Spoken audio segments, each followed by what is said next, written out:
In-Flight Movies is a live recorded radio show broadcast on a Monday from 8 p.m. to 10 p.m. UK time. You can listen live in the Aberdeen local area on 99.8 FM or online at shmoo.org.uk. The following show has been edited to remove all music. You can hear the music by listening live to the show.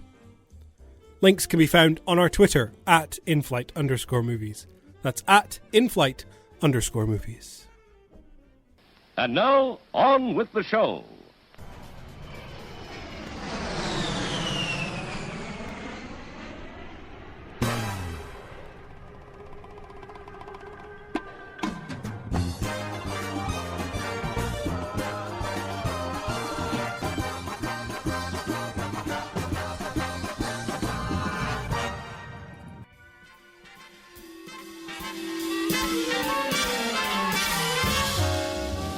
That's right, ladies and gentlemen. You are listening to In-Flight Movies here on Shmoo 99.8 FM. My name is Glenn, and I will be your captain this evening as we take off through the silver screen and among the stars. Alongside me is my co-pilot, Ryan. As always. He's here. Well. He's here. He's in that chair. Oh, he's in that chair.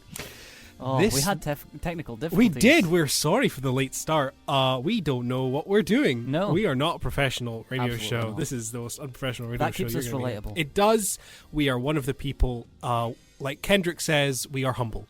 Yes, on today's marvelous flight, we are bringing you a Marvel MCU special as we are taking a deep dive into all the Marvel goodness that we've had this year.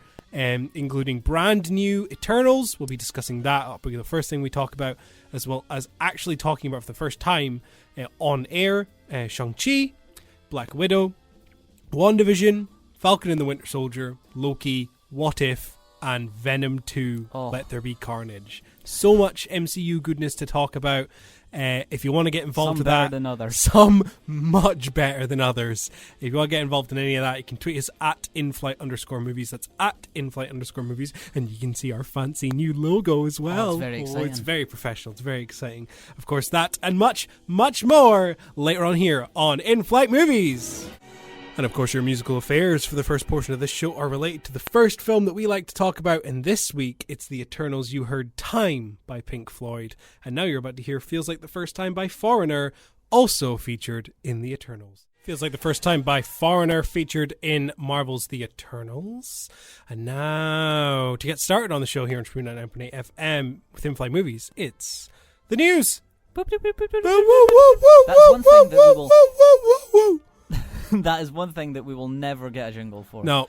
Who needs a jingle when you have a cappella? Exactly. Yeah. It makes it so much more real. It does. It makes me feel alive as a person. Right. Yes. Of course, this is the portion of the show where we delve into the news of the week, the movie news of the week, and take a look at what's been going on and what's been happening. Lots to go through quickly because we were a little bit late to the show. Yes. So let's do a speed round. Dune 2 news. Ryan has wrote the word "do's" because he's funny.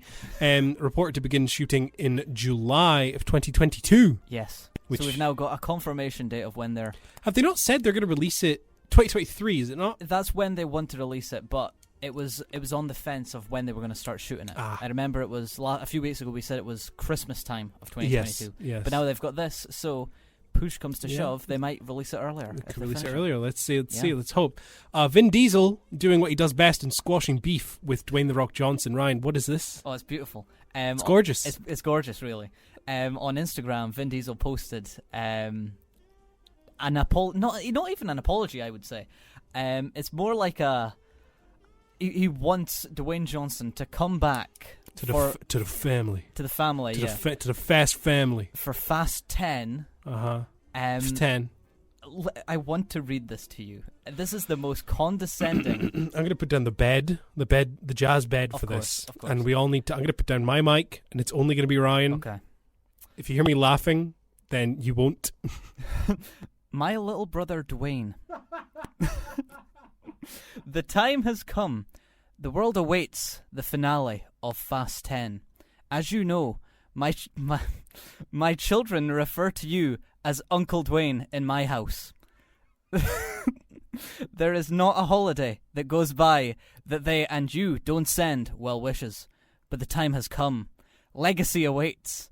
I told you years ago that I was going to fulfill my promise to Pablo. I swore that we would reach and manifest the best fast in the finale that is 10. I say this out of love, but you must show up. Do not leave the franchise idle. You have a very important role to play. Hobbs can't be played by no other. I hope that you rise to the occasion and fulfill your destiny. Wow. How gorgeous is that? That's Shakespeare for the modern age. No, my lord. Yeah, wow. My favorite is when he just says, "I say this out of love." Like it's so passionate for Vin Diesel. Nobody is more passionate about the Fast and Furious franchise than Vin Diesel. And the man whose name was literally made for car films. Yeah. Unfortunately, listeners can't see this, but please, if you have Instagram, look at this. Look at his tweet. It just gets better. If you have Instagram, look at his tweet. Oh, sorry. Look at his post. Picture. Yeah, it's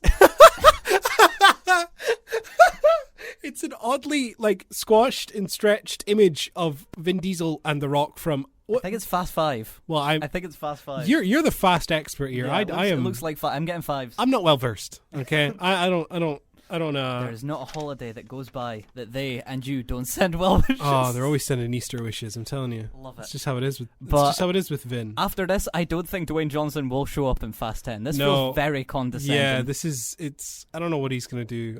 This isn't squashing beef. It's not. This is marinating it. It's not as if Dwayne's without work. Dwayne has work aplenty. You know. Well, Red Notice might don't talk to me about hurt him a bit. Don't talk to me about Red Notice. More news. Eternals becomes the second biggest opening of the pandemic with $161 million. Brilliant. That's bloody huge. Yeah, we'll talk more about the impact on that when we talk about the film, but this is a brilliant thing. It is very good.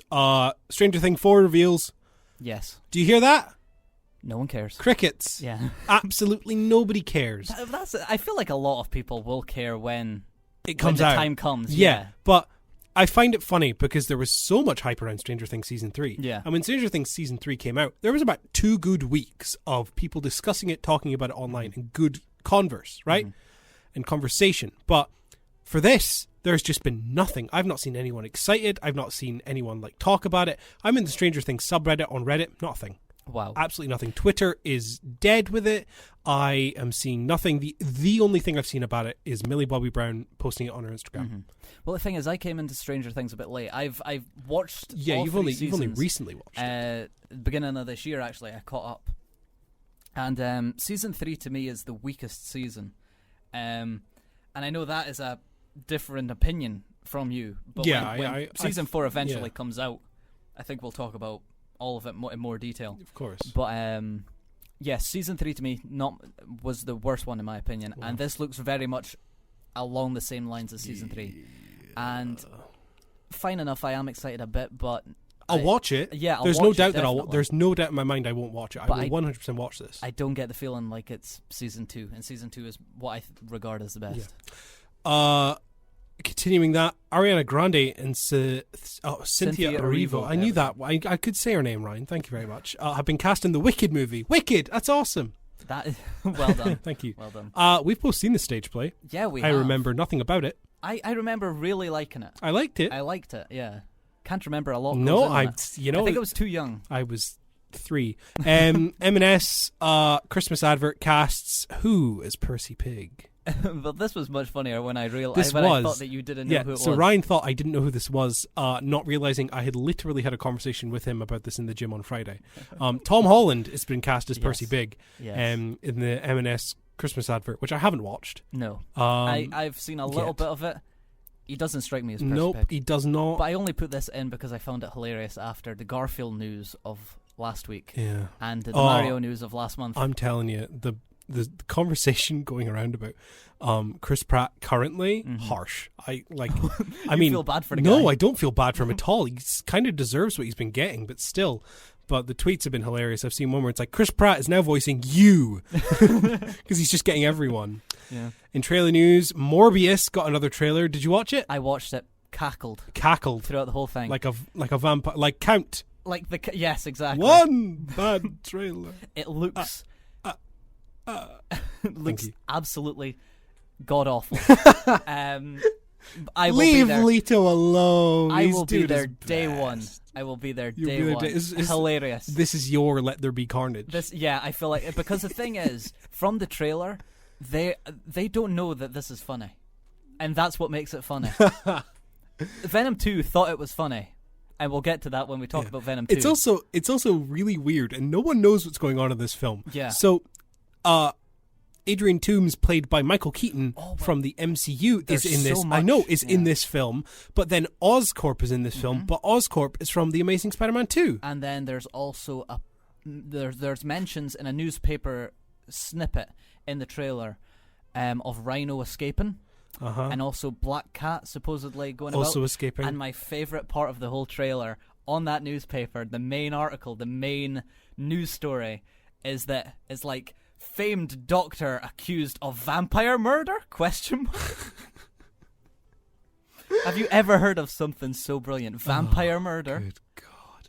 And also Morbius references Venom. Yeah. So this seems to be yeah. a mishmash. Oh, and I also heard that the Daily Bugle logo is the same from the Maguire films. Most likely. So, yeah. I mean, this is just... I don't know. This film's already growing tumors and I'm scared.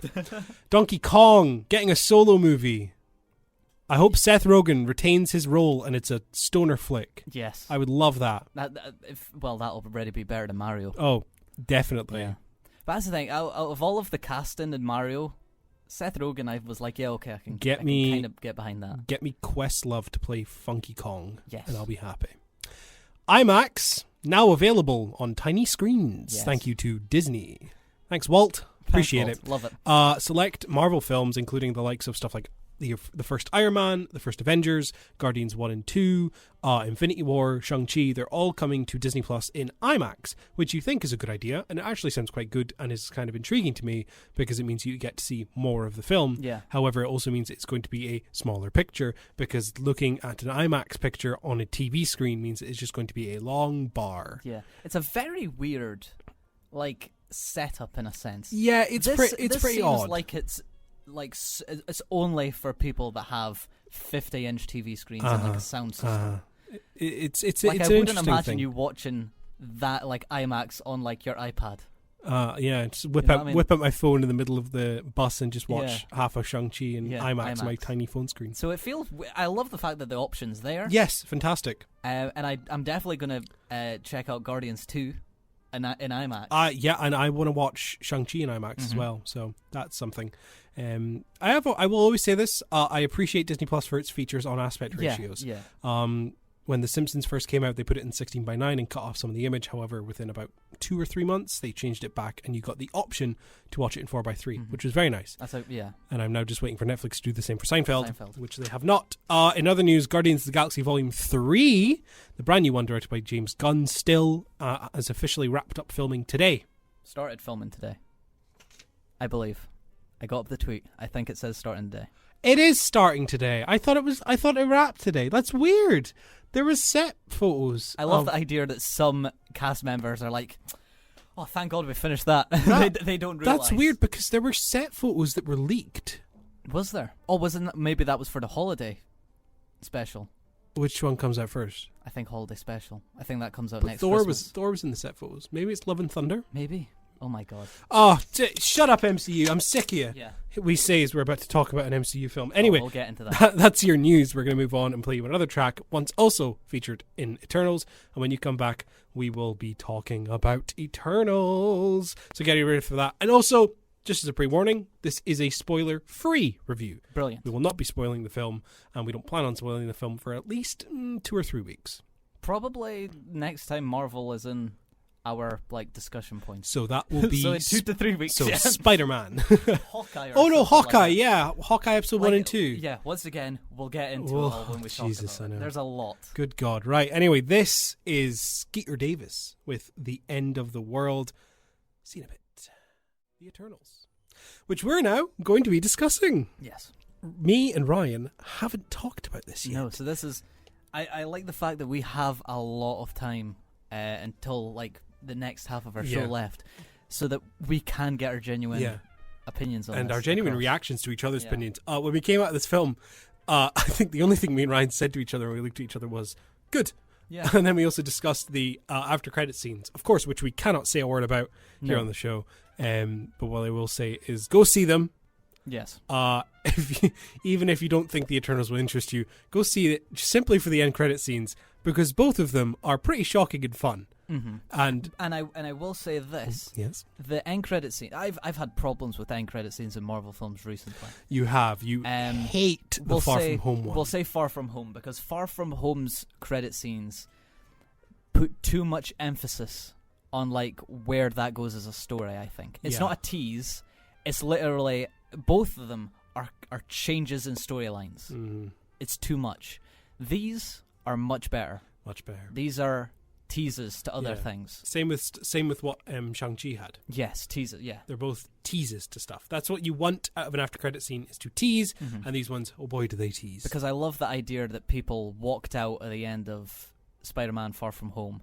Not knowing the after credit scenes, and then when they go see the next one, they're like, "Wait, hold on a minute, when did that happen?" Yeah, when did that happen? Yeah, yeah, agreed, completely agreed. But the Eternals, I'll get the usual spiel. Hang on, I got you my paper. I got my paper. Directed by Chloé Zhao, Oscar-winning director of Nomadland. Yes, a visually stunning film that was very unique in a kind of documentary. It's like a pseudo-documentary film type thing in which Frances McDormand both plays a character but also interacts with real-life people who have their own stories. Also on Disney Plus. Brilliant. Go watch it. Also on Disney Plus. Go watch it.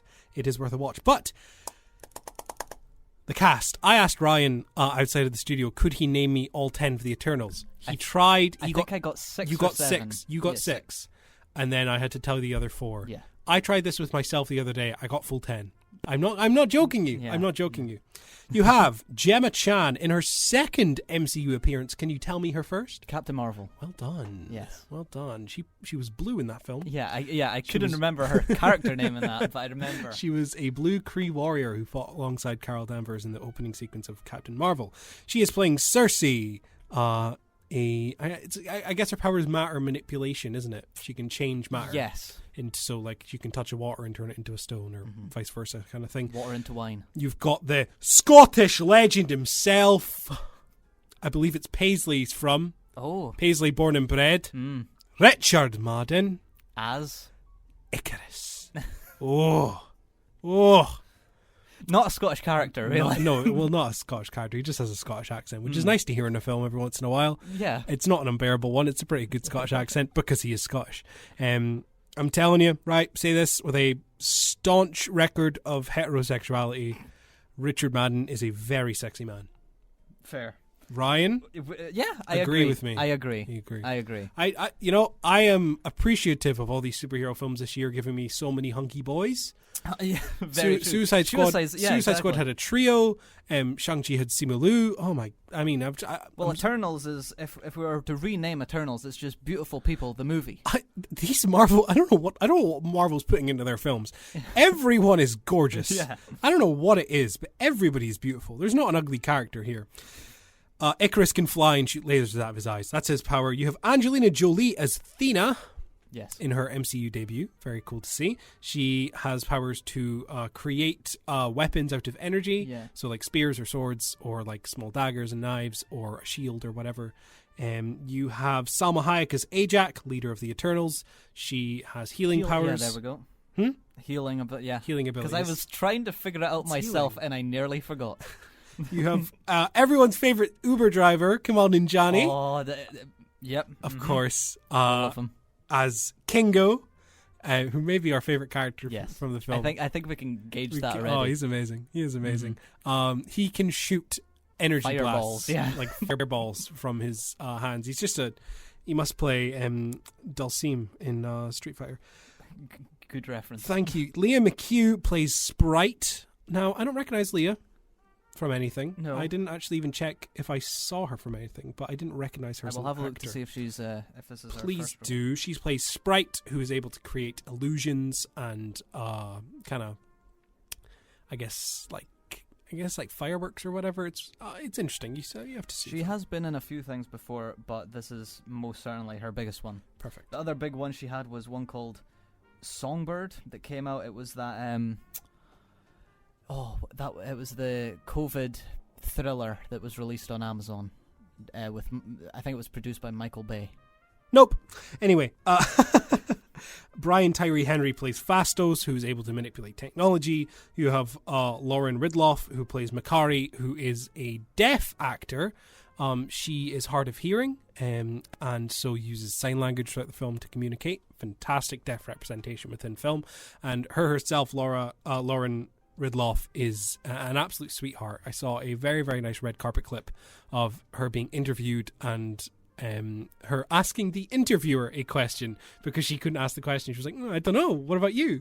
And it seemed very sweet. Yes. And she plays Makari, who is a speedster. She can run fast. And you also have, is it Barry Keoghan? Yeah. Barry Keoghan, Irish actor who plays Druig, who's able to manipulate minds. And then finally you have Don Lee as Gilgamesh, of course, is just strong and can punch hard.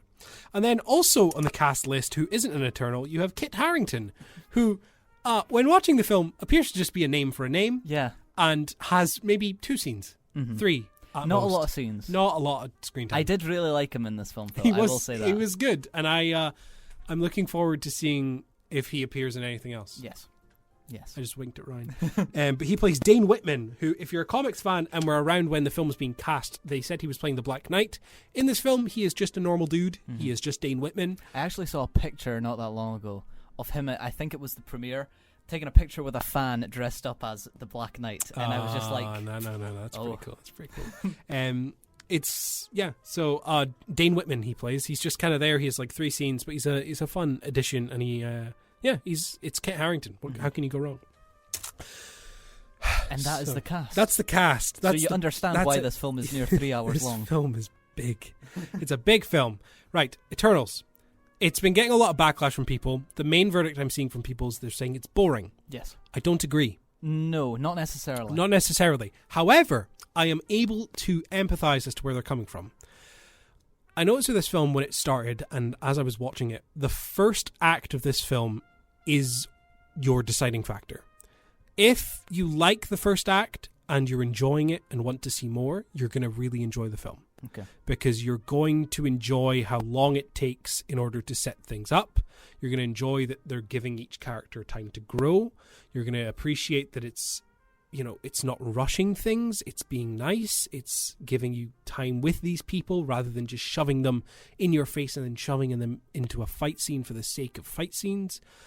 But if you find all that boring and you're not enjoying the first act that much and you're not interested by the end of it, you're going to hate the second and third act. You really are. And it's slightly unfortunate, but it's a choice I appreciate in the long run. Because as someone who found it very, very entertaining to watch and a very fun film, I didn't have a problem with that. I kind of agree with you. I think that this is... We always say whenever a new Marvel film comes out that, like, oh, this is very unique in a certain way. If it is. Like, Shang-Chi, we'll get to that, but that was very unique for what that did, in a sense, for its origin story, yes. I would say. Because it was a breath of fresh air. Meanwhile, Black Widow, not unique at all. No. This, however... is night and day the most unique Marvel film. It is. It is incredibly slow-paced. There's not a heavy reliance on action scenes or enemies necessarily, or villains. It's a very villains and heroes being in a sense of just beliefs. Yeah. It's that's what I love within superhero films now, really, quite. Because it is different. However, I will say that I think, in terms of like pacing, I think the highest strengths and also the weakest lows are both due to Chloé Zhao's direction. Yes. For me, now this might be different for you, but for me, I absolutely adored the slower, more contemplative, and even to a push, what's the word I'm looking for, in which is exposition. All the exposition-heavy scenes. I loved all of them. There's moments here in which true-life events that have happened in the past get highlighted. And one in particular, I won't spoil what it is, but one in particular showcases one of the Eternals, and the only thing that this Eternal can say is, they don't deserve to be saved. And it's it's repeated. It is something that is contemplative about our own humanity. And these are deep things for a Marvel film. Yeah. Especially the one that had a bus fight, the last film. So this is stuff that we really haven't figured out before. The bottom line of this is it's very mature. Yes. It's a very mature Marvel film. It is the difference in tone between this and Shang-Chi. Yeah, that is very different.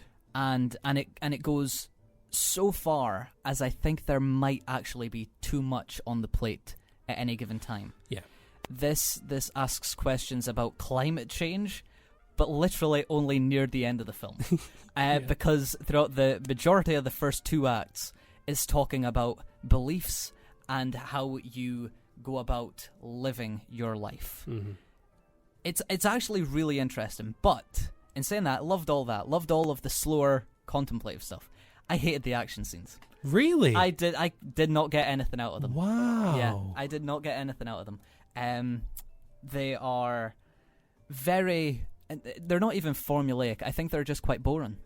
But not in the sense of like, oh my god, how is this not over already? Just visually boring. Because Chloé Zhao's excellent use of real-life locations are muddied with this CGI that looks so apparent because it's put over this beautiful backdrop. And I just don't think it clashes completely well. You are right. You are correct. I did not think of that. You're right. It is. Now, I maybe don't agree to the extent that you're saying. I do think that the scenes in which Chloé Zhao is using real life locations are gorgeous. Oh, they're gorgeous. They are beautiful. She is the fact that she has taken people and put them into actual locations is just perfect, and it is what the MCU needed in order for things to work. Even sets that you would think are like somewhat CGI or backdrops or like green screen are physically and real. Physically and real. Like the ship that the Eternals are walking about on, all those rooms are real. Yes. Those are real props. Those are real locations. That's not a green screen. And so it is a breath of fresh air when you see it. And you're right. Some of the CGI fight scenes do look a lot. It's because the Marvel films specifically, it's not that I have a problem with the CGI in Marvel films, but it's always a constant offender in which the CGI is just normally very weak, especially for the budgets that they have. Like Black Widow is all over Twitter if you go over Twitter. Black Widow is rough. All of the sequences in that are heavy action pieces are very obviously CGI. But this is a constant with Marvel films, so we should be used to it by now. But it's because Chloé Zhao takes the lens of actually giving us these magnificent long shots and these beautiful locations that when you see what they call the deviants that show up and cause havoc in this film, when they pop around, not only do they look so generic as it is as characters, but then they're also just really, really out of place in this backdrop. So that was a main thing for me that I didn't really like.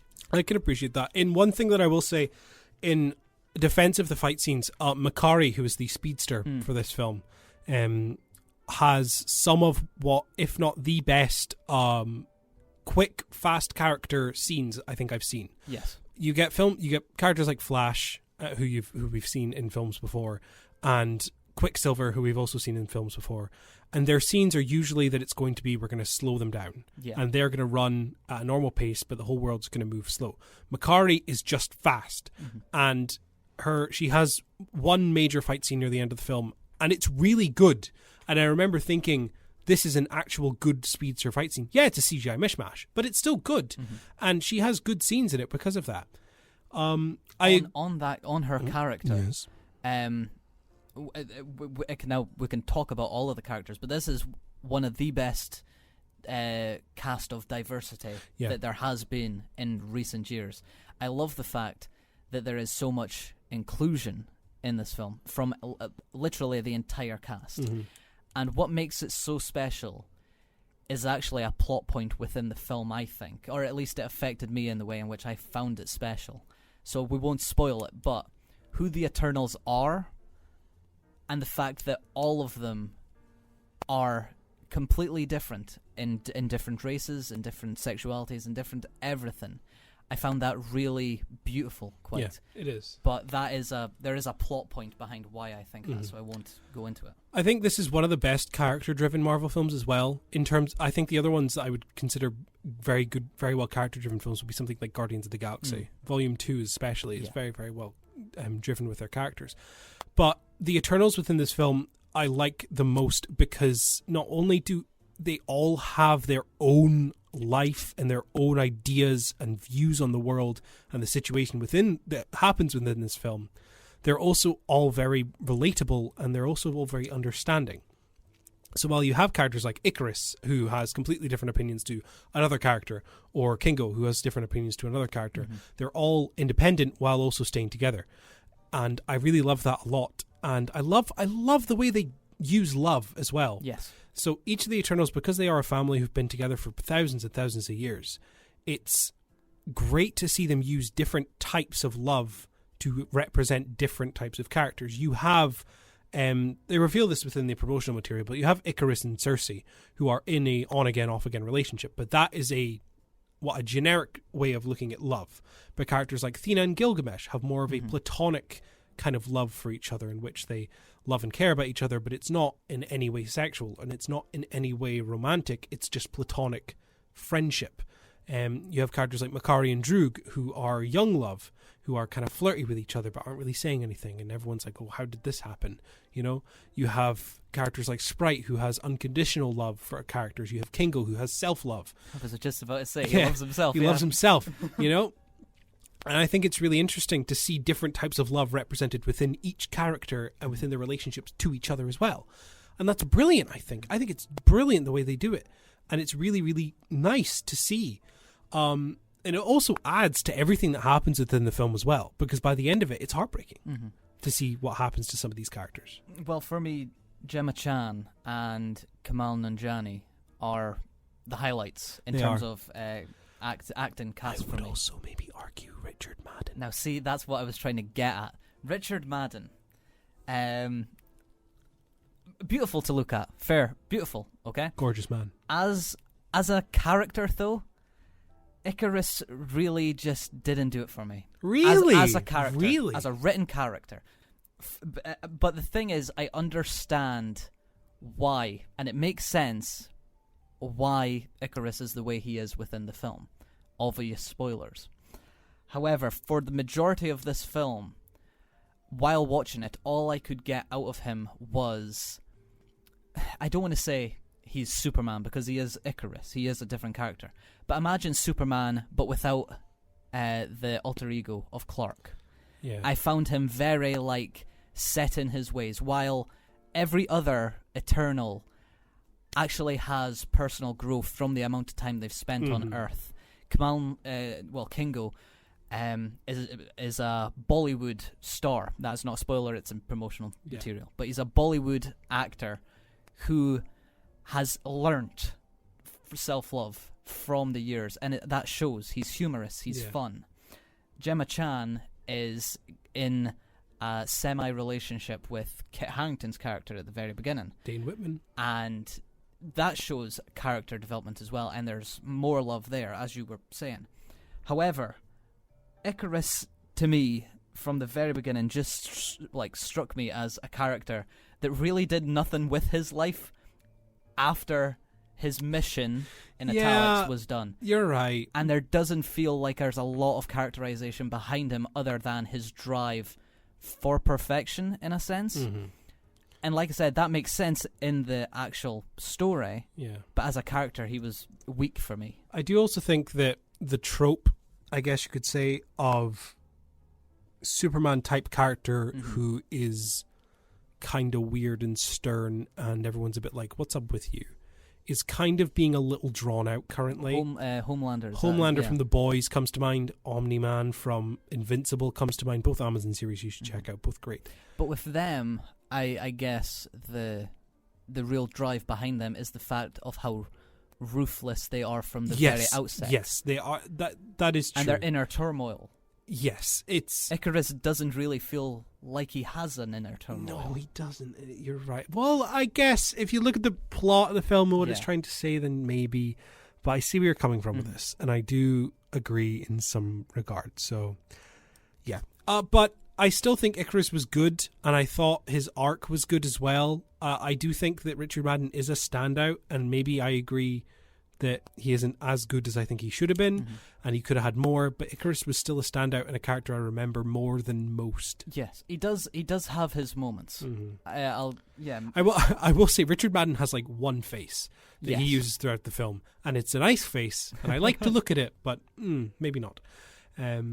But all the other characters are really memorable. Like you said, Kingo, Gilgamesh is really memorable as well. Druig is kind of creepy, but in a good way. Yeah.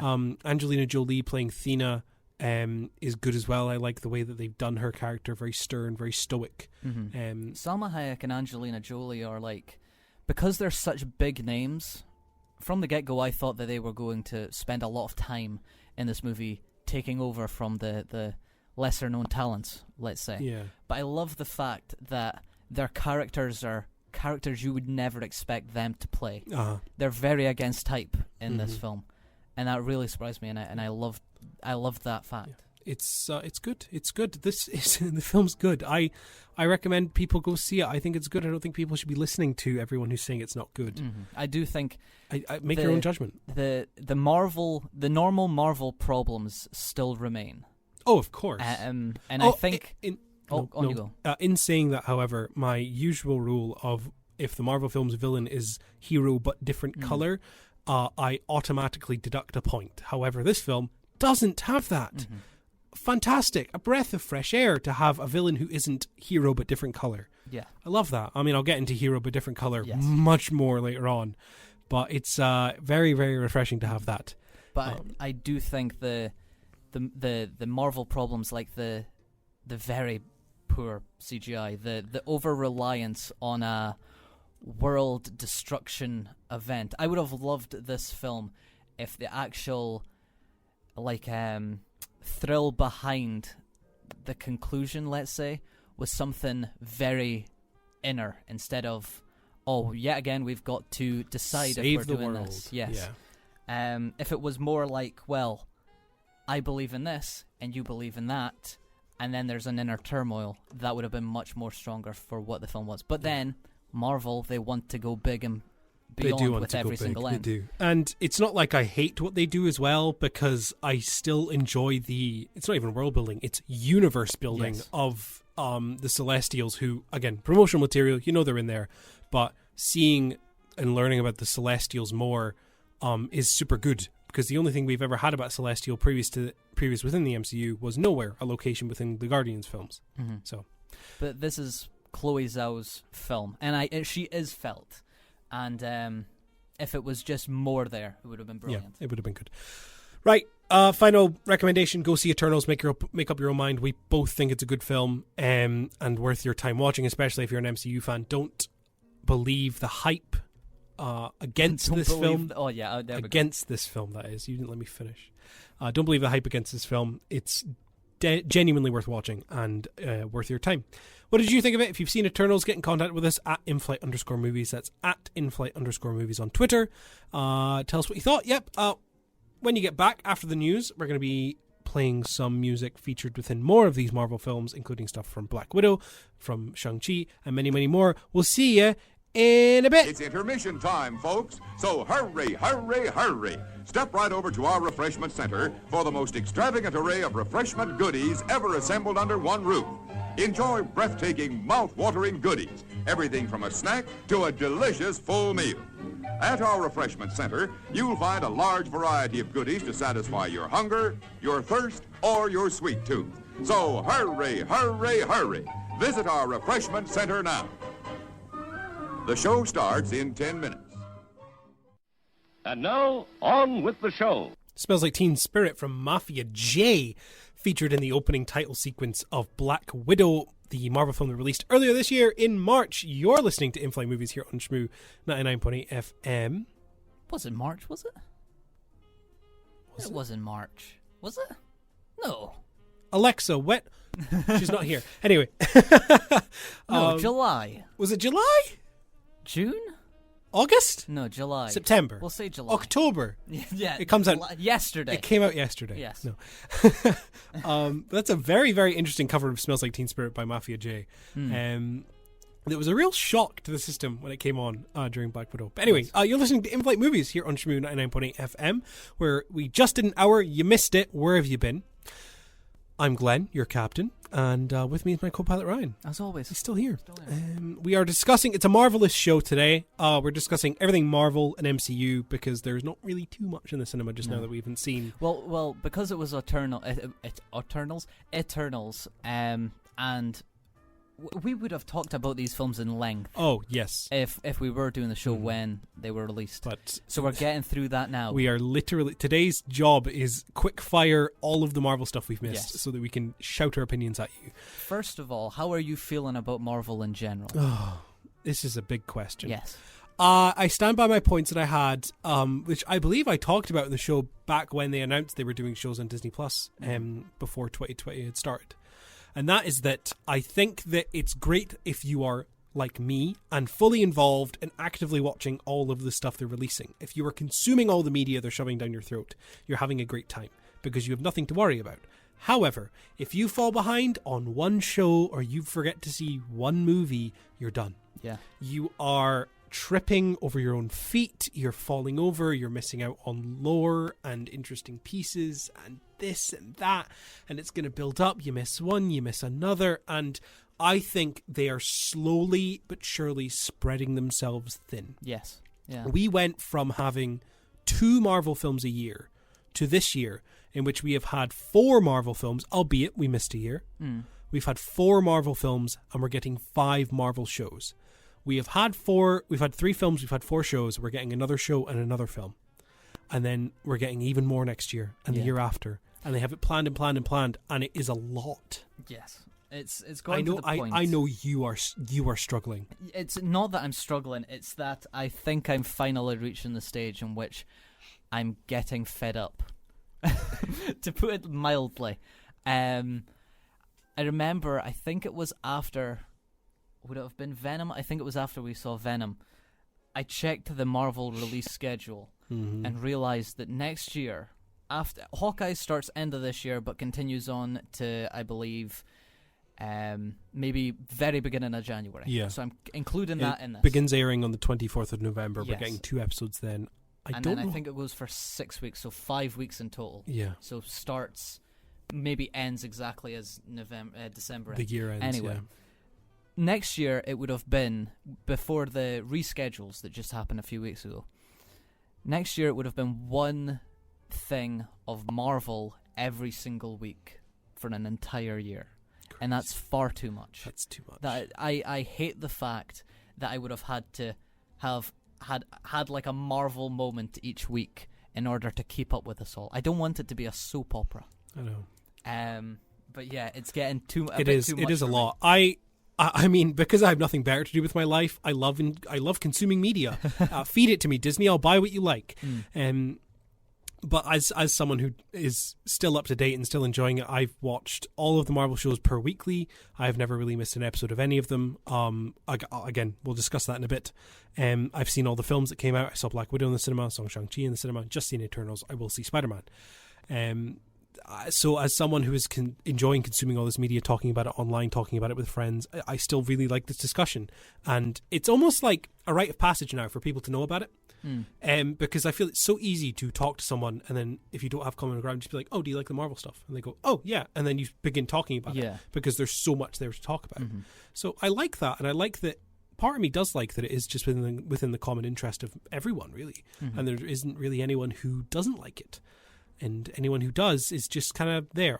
We have a friend who doesn't like the Marvel stuff, or at least doesn't interest himself in it, and that's fine. It's totally fine. But I just like that it's a thing, and I don't know, makes me feel a part of something. Yeah. In a way, in a very strange way. Yeah, and I do get the idea of it's still exciting, but I will say that I'm getting less and less excited for every single thing, except from the very, very strange ones, or even one characters that have always held a special place in my heart.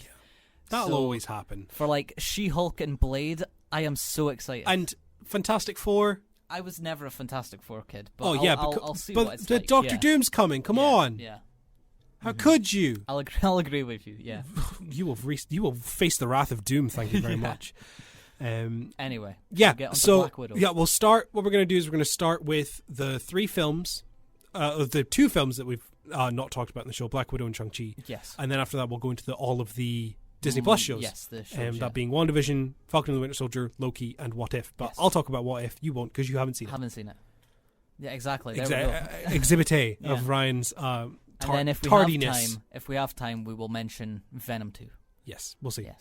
But you really want to play Venom by Eminem. Yeah. You are, I you are think that's itching. You are funny. sitting in your seat, itching Yeah. yourself, ready to play this. Mm-hmm. Anyway, Black Widow came out at some point this year. Yes. I think it was July or August. I think it was July actually, July 17th or something. Mm-hmm. We saw it in the cinemas when it came out in 40X.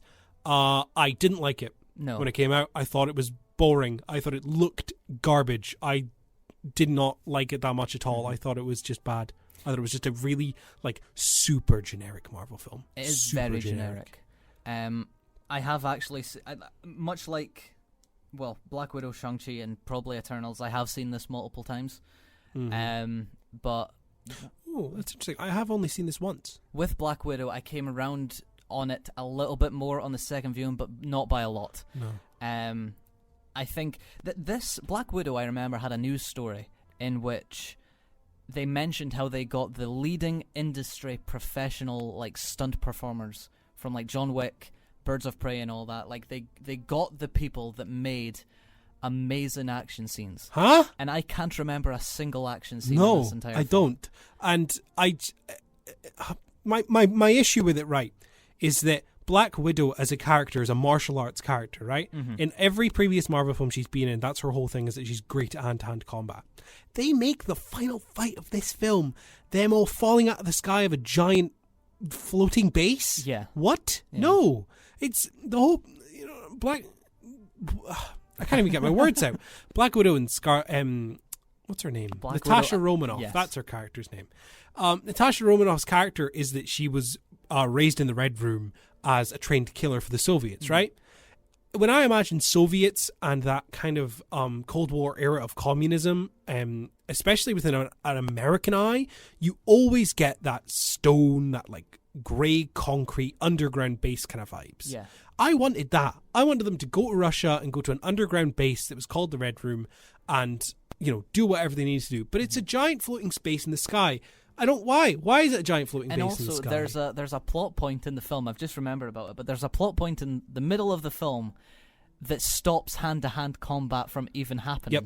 It's It's because the villain Ray Winston, weird in this film, very strange casting odd choice. But it's because Ray Winston, I would imagine, is an older gentleman that can't really do much in a hand-to-hand combat against, and he's the main villain. And so they make it that his aftershave stops people from fighting him. Yeah. Stupid. Yeah. Stupid. And then there's this whole part where Natasha Romanoff is standing in front of him, and she's like, "Oh, I can't fight you. I can't fight you, Ray Winston. You smell too strong." And then Ray Winston's like, "Oh, smell. You can't fight me." And then she slams her head in the table and breaks her nose. Yeah. And she's like, "I severed the tendon." It's like, that's it's obvious. If you break your nose, you can't smell anymore. You can fight the man. I thought that the minute they mentioned that. Yeah. Why are you treating this like it's some big twist? Speaking of big twist, they do about 3 big twists in that whole fight scene, in which you're supposed to be like, whoa, no way. No, I don't care. I do, however, like the opening.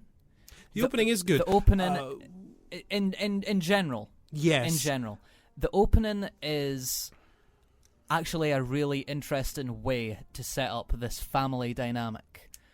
But I never actually felt the family dynamic in the film. No, neither did I. I felt more of a family dynamic in Eternals than I did in this Yes. film, literally about a family. Yeah. I will say that I will kind of agree with you. However, I hate the Americanism they have within this opening sequence. I kid you not, young Natasha Romanoff is sitting in her car, her family car, driving to the airport while American Pie is playing, and she is looking out the window and they're passing fireworks and American flags and a whole baseball stadium, and it's so America, freedom. that I want to punch it. Stop shoving this down my throat. No, enough of the talking. None of this. What did you think of, like, Florence Pugh? Oh, I mean, I love Florence Pugh. Both with all my heart as an actress, and I love her within this film as Yelena. Yelena, yes, There well we done. go. Yeah. She is that. Florence I Pugh. actually think she's the standout. Yeah, she is. Florence Pugh is probably the only reason I would watch this film again. Yeah. And even, like, David Harbour. David Harbour's... well, let's remember he was also Hellboy for a minute. Don't even, please. But I yeah, can't David take that more. Harbour is a fine enough actor, minus Hellboy. He's strange in this He film. is strange in this film. One thing that really annoyed me a lot, was that in the opening sequence of this film, they show David Harbour speaking in a perfectly fine American accent. And then for the rest of the film, he speaks in broken English and a heavy Russian accent. Yeah. If they show him speaking normal, perfectly fine English that isn't broken in an American accent, I get it, he's undercover. But why for the rest of the film is his character choosing to be big, strong Russian with broken English? That seems an odd choice. Exactly, yeah. Because this character, fair enough, he is Russian. And the moral idea would be, well, if he's Russian, talk Russian. Exactly. Don't talk English. No, nobody. In a Russian I accent. don't think anybody talked Russian in this film. Yeah. They're Russians. What's going? But it is a Marvel film after all, so they're not going to do a fully Russian film. Not an excuse. It still doesn't make any sense. It's not an excuse because every problem I have with this film, Shang-Chi fixes. Yes. And we'll get to that after this song, Fire in the Sky by Anderson .Paak, from the Shang-Chi and the Legend of the Seven Rings. 7? 8? 10. 10. 10 rings. 10 rings? Yeah.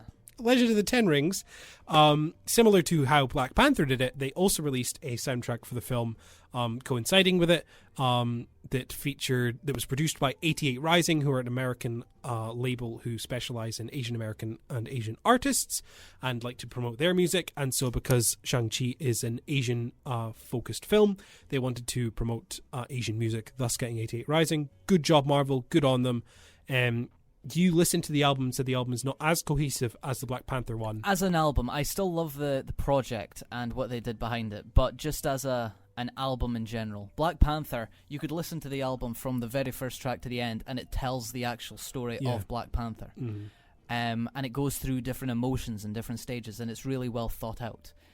With this soundtrack, it really does just feel like a compilation album just thrown together, but the idea behind it is still beautiful. And the songs are really, and I still think the songs are really good. This is the end credits song to Shang-Chi. This is Fire in the Sky by Anderson .Paak. We'll be talking about Shang-Chi when you come back. See you in a bit. That's fire. You're listening to In-Flight Movies here on Shmoo 99.8 FM. It's 22 minutes past 9, and we're about to delve into Shang-Chi. Yes. Legend of the Ten Rings came out in September. That's a definite. That's a definite. Yes. I know that one. Biggest box office smash of the pandemic. I believe so. After Worldwide. Yeah. The film that saved cinema. I feel like we've said that about 3 different films Nope, already. this was it. Yeah. Everyone said it was going to be Tenet. Wasn't Tenet. It wasn't Tenet. It was this. Yes. Shang-Chi and Legend of the Ten Rings is good. It is good. It is very good. It is probably one of the best Marvel films I have seen in some time. It's my favourite one of the year so far. Still, Shang-Chi is still over Eternals for me. I retain that as well. And I put that down to like kind of 3 main points. 1, oh my god, the cast is hot. Oh my lord, the cast is just gorgeous. But they're also very good. They're also Acting-wise. fantastic. Awkwafina. Oh, hilarious. I love Awkwafina anyway. Yes. I loved her when I saw her in The Farewell. Yes. So I love Awkwafina as is. Simu Liu, oh man, Very he does good. fantastic as Shang-Chi himself. Especially in action scenes as well. It's something that I wish Black Widow had, in which when you actually see an action scene in Shang-Chi, you feel every hit. They are actually doing the choreography, it's really good. That is the main thing I love about this film that separates it from so many other Marvel films. We were talking about Eternals fight scenes being boring because they are CGI mishmash. Yes. Shang-Chi has one of the most exciting fight scenes in it. Yes. So many. It's got multiple because this film is a martial arts film because it takes so much from martial arts films of the past, from Japan and Korea and just Asia in general. You see a lot of inspiration from stuff like Jackie Chan films and Bruce Lee films, which is it's clear to see that they're bringing a lot of inspiration. And what I love about it is it's so kinetic. It's so flowing. One move flows into another. Something becomes something else. It's not like characters don't just stand there and exchange punches. They're moving about. They're flowing. They're going around, and it's good. And it works so well in this film. I also feel that this is the most fun that Marvel as a brand has had in terms of an action scene since Thor Ragnarok. Yeah. The bus chase the bus scene, chase scene. That not opens this film, but it's fairly soon at the very beginning of the film. It is timed to perfection comedy-wise, while also being an incredible jolt of energy that is thrilling as well. There's so much to that one segment that is just brilliant as is. It is one of the best Marvel scenes it is. of recent memory. It's very, very good to watch. And it only goes on from there. I don't think necessarily that any of the action scenes after that hit the highs of that scene, but that is not a negative. They are still fairly good. You say that, but I have a real soft spot for the very final battle in this film. Yes. Which we can discuss the ending of this film. It's been a month and a bit. Yes. So, in a sense, yeah. Yeah, so Wenwu, who is the main villain of this film, played by Tony Leung, I believe is how you pronounce his name, is fantastic and is one of probably the more interesting Marvel villains. He's just a brilliant actor in general. Because he's great. Yeah. And his inclusion as Wenwu is fantastic. He genuinely plays the character very well. There's a lot of good backstory there, and it's fantastic. Now, I mentioned how I have this rule where I don't like it when the villain of the film is hero but different color. Which essentially, and by color I mean their energy, like beams or physical appearance, if you will. Iron Man had... What was the Ironmonger? There we go. Who was just Jeff Iron Man, Bridges. but Iron Man but grey. You have Black Ant-Man, Panther and Killmonger. Yeah. We're just two Black Panthers. You have Ant-Man and Yellow Jacket. You have Doctor Strange and Mads Mikkelsen. Yeah. Yeah. Just the man himself. And so I woke understand. up bad that day. I understand it's a trope, like within these films, but God, is it annoying, especially when I talk about WandaVision. I have a lot of things to say about WandaVision when we get to that. But Wenwu is probably the only one I'll ever really give a proper exception for, because I love that within this film, and it makes sense as well, because this is an Asian action film, which is using inspiration from Asian martial arts films. Of course, you're going to have him fight someone else who is also good at martial arts, so you can see the two do well. Of course, duh. What else are you going to do? But Shang-Chi is so much fun. It's so much fun.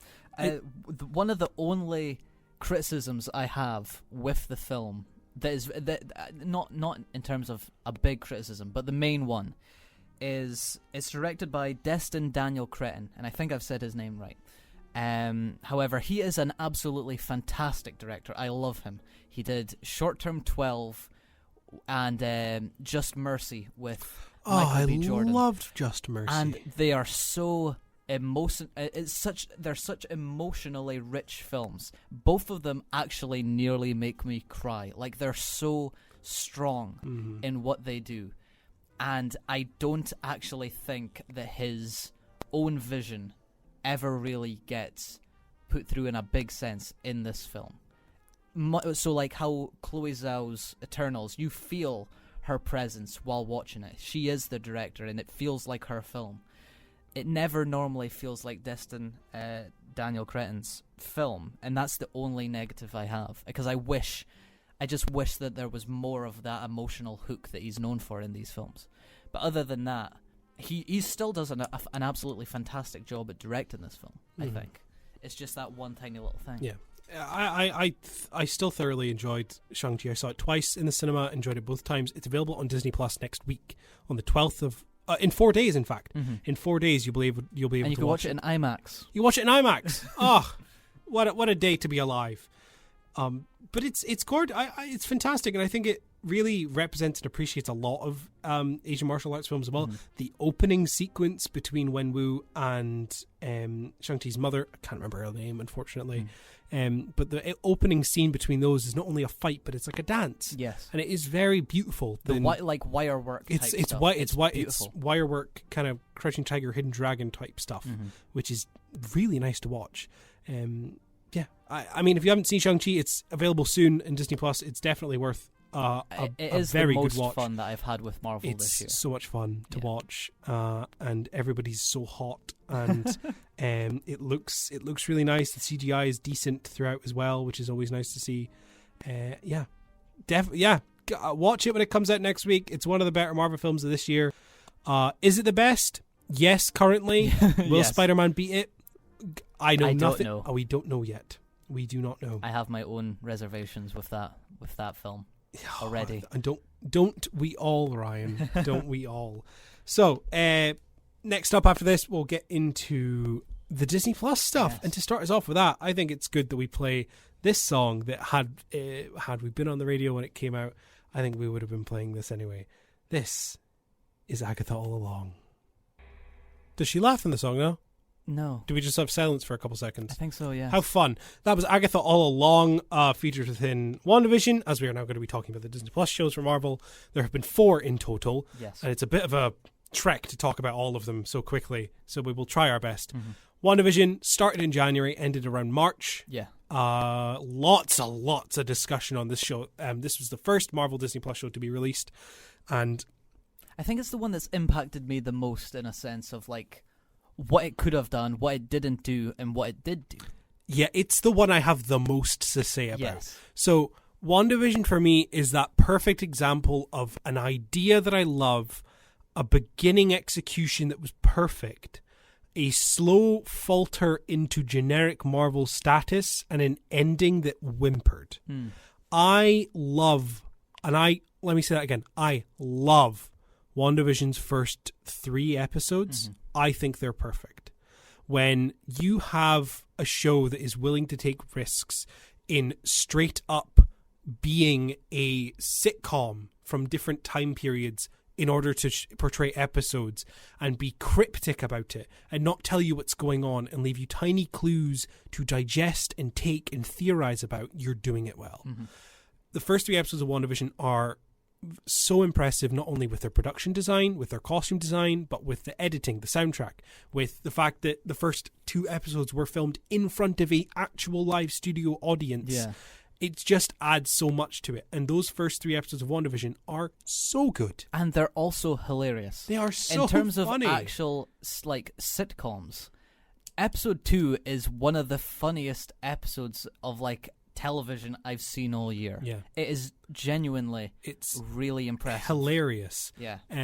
It's brilliant to watch. And Paul Bettany and Elizabeth Olsen are on fire with their comedic timing. The whole series, I think they both eat their roles up.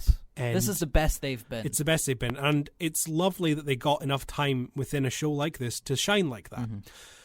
And then I think, well, actually, I say the first 3 episodes. Is it episode 3 that they take themselves outside of the Hex? I think it is, but only briefly. I think that's the start of when it initially comes out. So episode 4 is when it definitely goes into it. Yeah, you're right. So when you introduce a show and begin being cryptic about what's going on, what's actually happening behind the scenes, and you're trying to make people theorize about it, the best thing to do is keep that mystery the whole way through and reveal it at the end. Of course. One of the best shows that I've seen that has done that and has very, very little to tell about its like plot and what's going on, and only to have a big reveal at the end that makes a lot of sense when you look back on it, is a show called Legion, which was a Fox show that was adapted from a Marvel property of the same name. It was adapted from a Marvel comic called Legion. It's like an X-Men thing. Fantastic show, genuinely amazing show. So well done. If you have not seen Legion, go watch Legion wherever it is. It's so good. But that is a show that doesn't tell you what the heck is going on the whole thing. There are 3 episodes that just take place in a psych ward for no reason, and they don't tell you what's going on. You have to figure it out for yourself, and I love that about the show, where things just happen and then you have to figure it out for yourself. Episode 3, they ruin it. Yeah. Because they instantly take you outside and have 3 main characters blurt exposition to you and completely explain what's going on. You were cryptic for 2 episodes and then you've ruined it. You've ruined it. Yeah. And now the mystery's not there and we know what's going on. I will say, however, in those moments, I believe it's Tiona Paris and Randall Park and Kat Dennings. That's the main correct. 3. They're really good. They are really I good. do really like their chemistry. I think they're fun characters. I loved seeing them interact, and I thought they did bring quite a bit. Especially Randall Park. Yes, absolutely. As Jimmy Woo. Yeah. Him returning from Ant-Man and the Wasp, he does a very good job, and Jimmy Woo is a great character to see. If it wasn't for them, I would be completely agreeing with you in which it's completely ruined. But I do think because they are actually a strong presence and they're fun to watch, I wasn't as bad on it at the beginning. Yeah. And another thing that I always thought of was, because this is the first Marvel show that they did, and even though I wish they did go into the full on every single episode being just as weird as that very first one, in terms of bringing it into the universe, especially for the first show, I think that it's a good starting point. It is. I want to rewatch the whole thing as like one sitting, basically, to see if my opinion changes, to see if it is really generic or if it does work within its own personal story. But I it's the one that I've been impressed with the most. I do still have positives to say about it. I think it's episode 5 is the best one by far. There's a fantastic scene in which Vision and Wanda are having an argument, and as they're arguing, the credits begin to roll, but they just continue arguing and walk into another room, and the credits are still on screen while the camera's moving about, and it's fun. It's well done. It's well edited. And then it's that brings in portions of horror, because this show does actually quite have a lot of horror little tropes. It does, and it's really cool. Those parts are great, but then they just bring it outside of the hex and outside of everything interesting, and then just have Jimmy Woo blur exposition. And it's card trick. Yeah, it's Jimmy Woo, but come on, like, I want to go back in there and watch and see what they're doing. You know, that's what interests me. And then don't even get me started on the ending of the show. What about the Quicksilver thing? Oh, don't even get me started on that. Yeah. So they reveal Quicksilver. I hated it. They reveal Quicksilver and bring Evan Peters back. Evan Peters playing Quicksilver within X-Men. So obviously it's like, oh, what multiverse stuff has happened here now that Quicksilver's back and stuff. No, it was just some guy that played Quicksilver. So Evan Peters is playing a character, I think it's called Ralph Boner. Yeah. And he is then playing Quicksilver.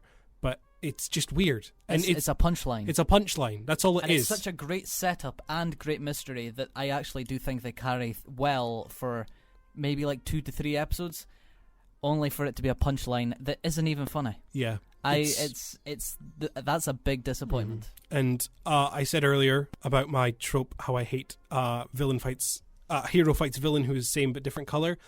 Agatha Harkness, as great as she is just Wanda but purple. Yeah. And I have heard in recent times that she will be coming back for like a spin-off show of her own. Yeah. I'm all for that. I'm all for that because Agatha is a great character, but Agatha is just Wanda but purple. Exactly. And Vision quite literally fights. White Vision. Yeah. I liked the Ship of Theseus bit. That was good. That was a good part of it. I liked that. But Vision but white, shut up. Yeah. I don't care if it's comic stuff. You are literally doing the same thing twice. Of character fights the same but different color.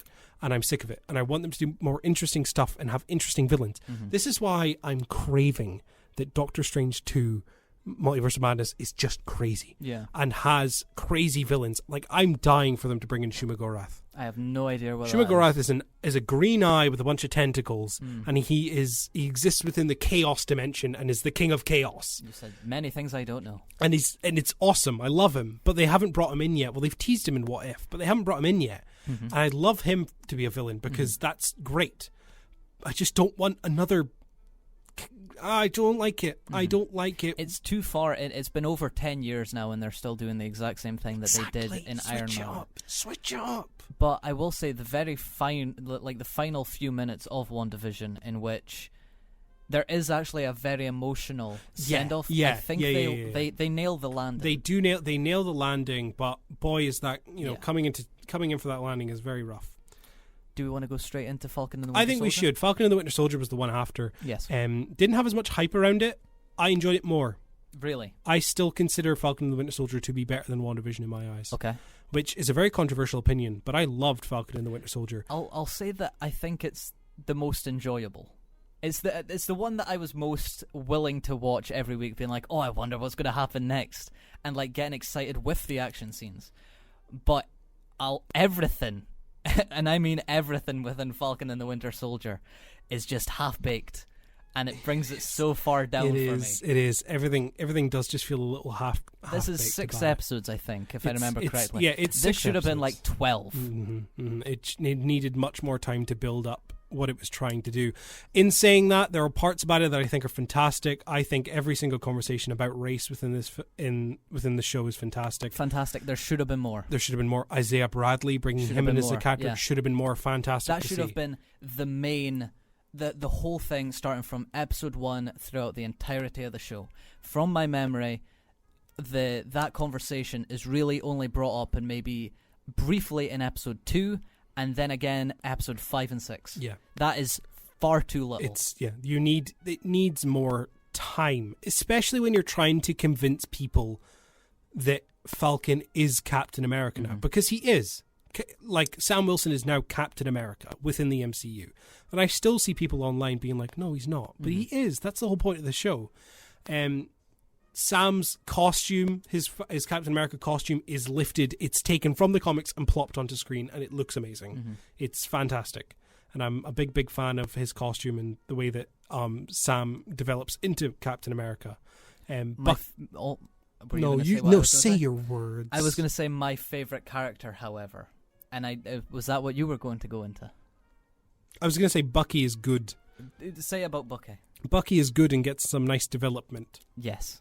But my favourite character of all of them has to be John Walker. John Walker is such an incredible presence in this show. He's good. He's really good. And I think it's only due to John Walker that I came back every week being like, oh my god, what's going to happen next? There are some... His character and what he does is so different for Marvel. I'm telling you, it's a money pile having a character who is just completely evil. And that's why The Boys and Invincible does so well, because characters in that are just pure malice. And so is John Walker. The scene in which John Walker is running after the person who killed Battlestar, again, spoilers, but it's been out for months, come on. Seeing that scene and it cutting after he very clearly uses Captain America's shield to cut a man's head off is brilliant. It's dark. This is the darkest Marvel has went, and it's very bloody. Not only do you have characters brutally killing other characters, but you also have very deep conversations and situations on race and how people view races and other people. And there's also a conversation about one person's freedom fighter, the other person's terrorist. Again, a very underbaked, soggy in the middle. Come on, put it in the oven for a bit longer. Especially the ending of that, because what was the Carly Morgan? Carly. Shout out to my sister. Yeah, her character right at the very end is just thrown away, and I hated it. I absolutely hated it. She needed better. She was great, but she needed better. Yeah. And it was upsetting. Right, we're going to play some more songs. This is On and On by Curtis Harding from Falcon and the Winter Soldier. When we come back, we will get Loki. We'll talk about Loki. I'll quickly talk about What If, and then we'll try and get 2 more songs fitted in there. Might be hard. But it might be hard because I want to play both of them, but we'll see. But this is On and On by Curtis Harding. We'll see you. Featured in both Loki and Falcon and the Winter Soldier, respectively. Speaking of Loki, it's time to get our thoughts. Ryan, what did you think of Loki, Loki show? I really liked it. Unfortunately, it hasn't impacted me as much as I wish it did, but I think that's because I watched it all in a oneer. You did watch it all in a oneer. But Owen Wilson is fantastic. Oh, he's great. In the show, and the final episode might be the strongest episode of television that Marvel has done so far. completely agreed. I was a really, really big enjoyer of Loki for a magnitude of reasons. In my eyes, Loki did what I wanted WandaVision to do, which is keep a mystery throughout the show and develop it and formulate it, and then in that final episode have that big reveal wherever you go, what? What's going on? And it did that, and I love it. I love what they did with the TVA. I thought the look of the TVA, the feel of the TVA was all very, very, very well done. I liked the wibbly-wobbly, timey-wimey stuff that they did. Tom Hiddleston is great as Loki. Like you said, Owen Wilson as Morbius is great. I forget her name, but the lady who played Sylvie. Oh, yeah. I forgot her name as well. She does fantastic as well. Sylvie's a really good character. What they do with Sylvie and Loki, yeah, I'm not too sure. Haven't really thought about that much. But I love that it's so weird. It's so weird. There's a point in this show where Loki gets transported to a nether realm, if you will, with a giant cloud that eats things the TVA has zapped. And in there you see stuff like the Thanos copter, which is like a nice comic throwback. You have Richard E. Grant playing a Loki who is old and is like much more of a magician than anything else, you know? There's an alligator Loki and everything, and it's fun, it's stupid, it's dumb, but I love it, and it's weird, and that's what I wanted, and it did that so well. And that final episode, I'm in love. Mm-hmm. It is the fact that it is one long conversation, and it really does all go with what people are saying. And it's not even that; it's the fact that they did what they did with Kang and He Who Remains. The fact that He Who Remains is a Kang variant is just fantastic. I love that they brought in Jonathan Majors already. I love Jonathan Majors. I watched a good few episodes of Lovecraft Country. He was fantastic in that. He's brilliant in this. And He Who Remains is so menacing while being so calm and charismatic, and it's good. It's good. Loki is my favorite of all the Disney shows, Marvel shows that have come out.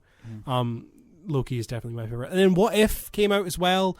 What If was much more of like a kind of a lower end one for me. The Doctor Strange episode was the best overall, and I love what they did with Ultron. Almost redeemed Ultron in my eyes. For those final 2 episodes, both of those are really good. And The Watcher was also fun. So a lot of decent stuff. We've got Hawkeye coming out soon, and we've got Spider-Man next month, which we know absolutely nothing about and I'm dying to know. Please. I'm excited for it, but I'm more excited to find out if they're going to do what everyone wants them to do. And if they don't, I think it will be hilarious. It will be pretty funny, but I'll also be annoyed. Yeah.